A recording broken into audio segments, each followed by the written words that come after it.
국무회의를 시작하겠습니다.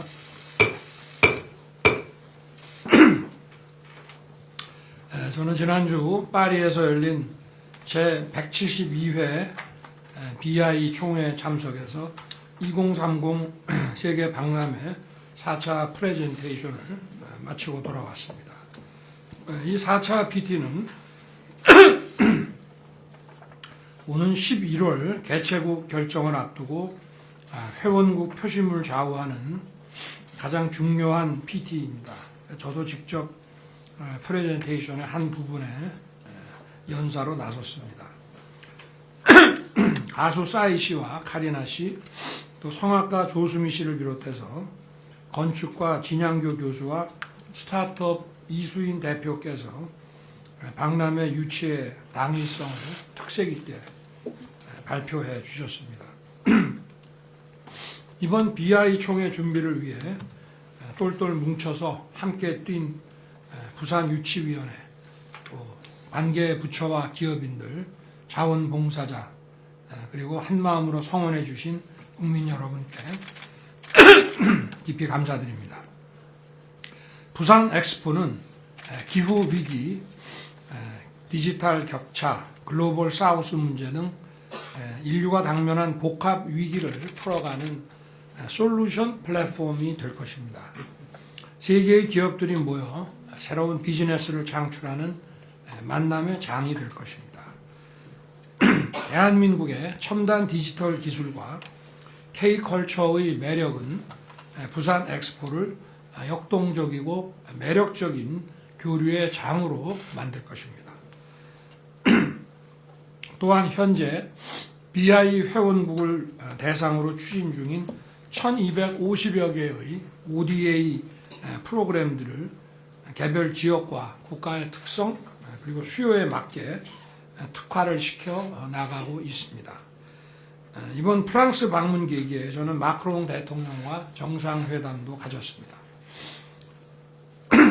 프랑스는 안보리 상임이사국으로서 북한의 핵과 미사일 도발에 대해 국제사회에서 늘 책임 있는 역할을 해왔습니다. 북한 인권 문제에 대해서도 늘 엄정한 입장을 견지해온 우리의 핵심 우방국입니다. 인도 태평양 전략 추진에 있어서도 우리와 긴밀하게 공조하고 있습니다.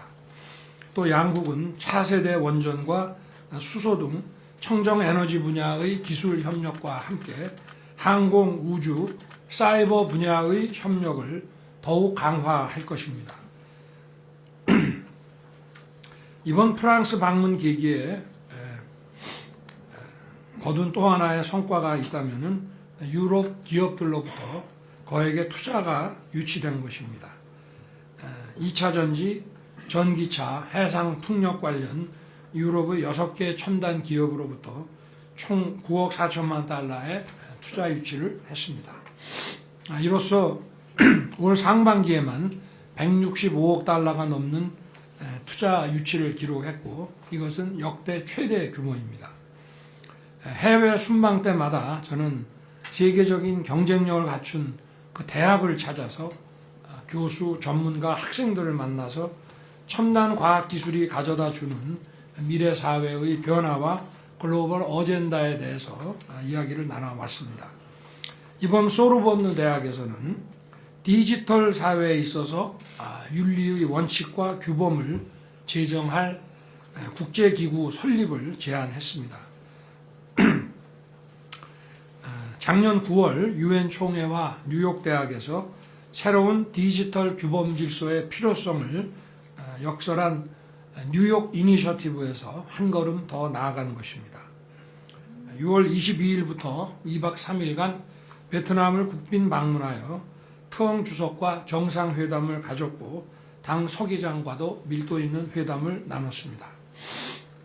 한국과 베트남은 작년에 포괄적 전략 동반자 관계로 격상되었고 이러한 관계를 보다 실질화시키기 위한 행동 계획을 이번에 마련했습니다. 먼저 안보 분야에서 전략적 협력을 강화하기로 했습니다. 양국의 국방 외교장관 회담을 정례화해서 전략적 소통 채널을 강화했습니다. 또 베트남과의 방산 협력을 확대하면서 베트남의 해안 치안 역량 강화를 우리 정부가 적극 지원할 것입니다.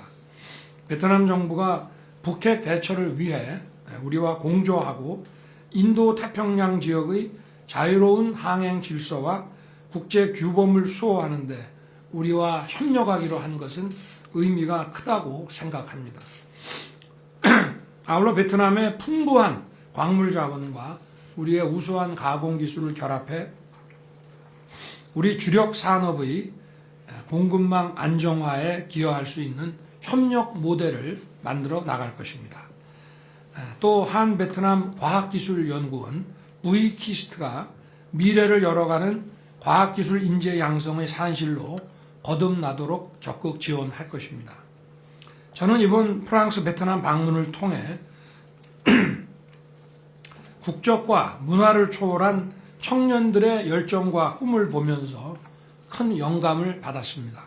세계 최대 규모의 스타트업 캠퍼스인 파리 스테이션 F에서는 각국 청년들이 연대해서 새로운 가치 창출을 위해 끊임없이 도전하는 모습을 지켜보았습니다. 하노이에서 열린 스타트업 챌린지에서도 새로운 창업 아이디어를 가진 한국과 베트남의 청년들이 협업하여 많은 놀라운 일을 성취해낼 수 있다는 것을 확인했습니다.